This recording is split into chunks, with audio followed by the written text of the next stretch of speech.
Next point, mindful focus. If you get distracted, gently return to your task. Don't judge, just recenter. Your brain doesn't tire like your muscles. It needs training, not rest.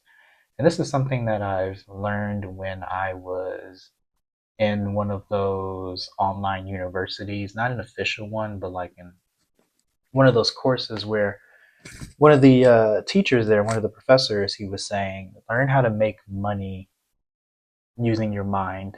And when you do that, you'll make as much money as you want. Your physical abilities can only go so far. So your spirit, it's technically infinite. Um, and some people could argue that your mental is tied to your spiritual. And specifically coming from Cal Newport in his book Deep Work, I agree with this one specific point where, what I'm doing right now with YouTube is learning how to make money off of your mental abilities. And when you do that, you can form things from the world unknown or whatever. And it just makes life a lot easier. Personally, I think so. Try it out. Mindful focus. Oh yeah, so this is what he was talking about.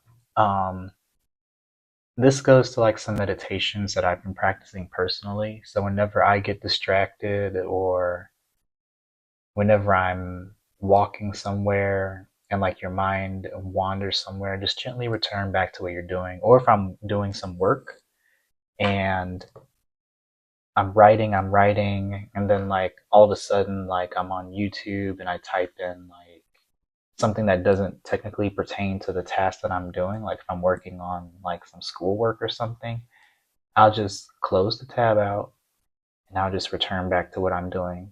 And it works. It's very helpful. It's okay to wander a little bit. I remember one thing we'll talk about in an upcoming lesson is that Jeff Bezos, during the beginning of like when he's in his work mode, sometimes he'll wander around and he thinks it's very important to wander. He says it's very important to wander.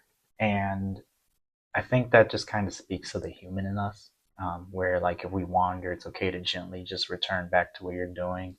And sometimes, I guess going to the cabin in the woods thing, that could be like what that could be pertaining to also is that you want to find a place where like either you're distraction free or you're just away from all the noise, and you figure out that like yeah, you'll wander around a little bit, but then like you'll always focus back on like what you're put here to do. Next point, time discipline. Schedule every minute of your day, even your leisure time. Should be intentional. Plan how you rest, play, not just how you work. Don't wander through time, own it. And this is something that I appreciate this book on, because that's one thing I started to do too, is learn how to plan your leisure time. Living in America and in this go go go society, you could be tempted to just work work work all the time, and maybe you feel guilty for like eating some ice cream or watching one of your favorite shows or doing like whatever type of leisure activity, like I was mentioning earlier, like you may like go on YouTube and like find some entertainment. I feel like if you are able to plan that into your day, it makes things a lot easier. For example, you have most of us will have like a time to work, which is usually during the morning, and then after you work and you get that paycheck, you can do whatever you want for the rest of the day. For people that are a little more ambitious, maybe you spend like a few days in a row only doing work, and then like maybe you'll have a rest day where like you'll still do some work, and maybe within like 1 or 2 hours or like the rest of the day you do whatever you want because you've been working and you've been building your thing.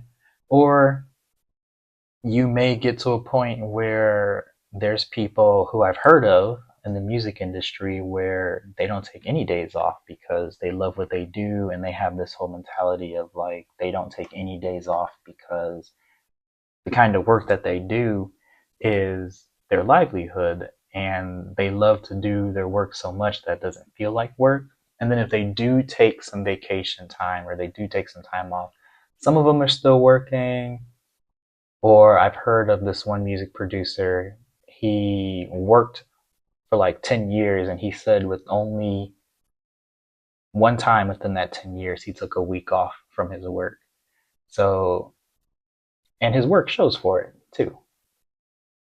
Next point, boundaries and respect. Just because others work late after hours doesn't mean you must respond instantly. By setting healthy boundaries, you train others to respect your time. Write emails and messages with clarity,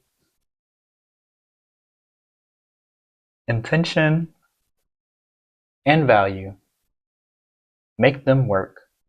Make them worth replying to.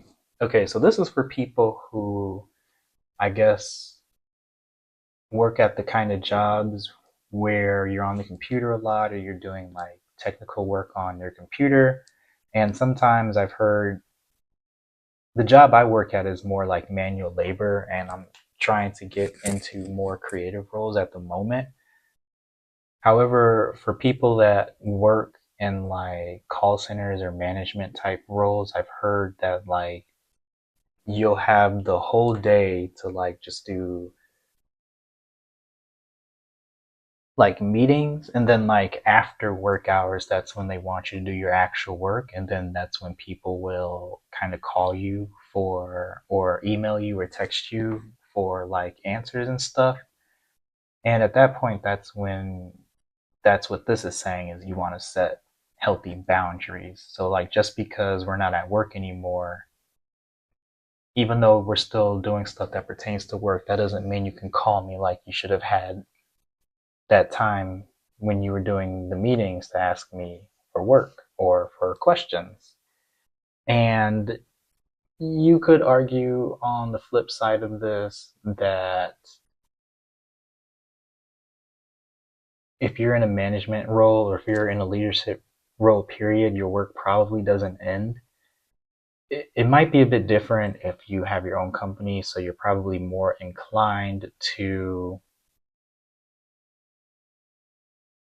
you're probably more inclined to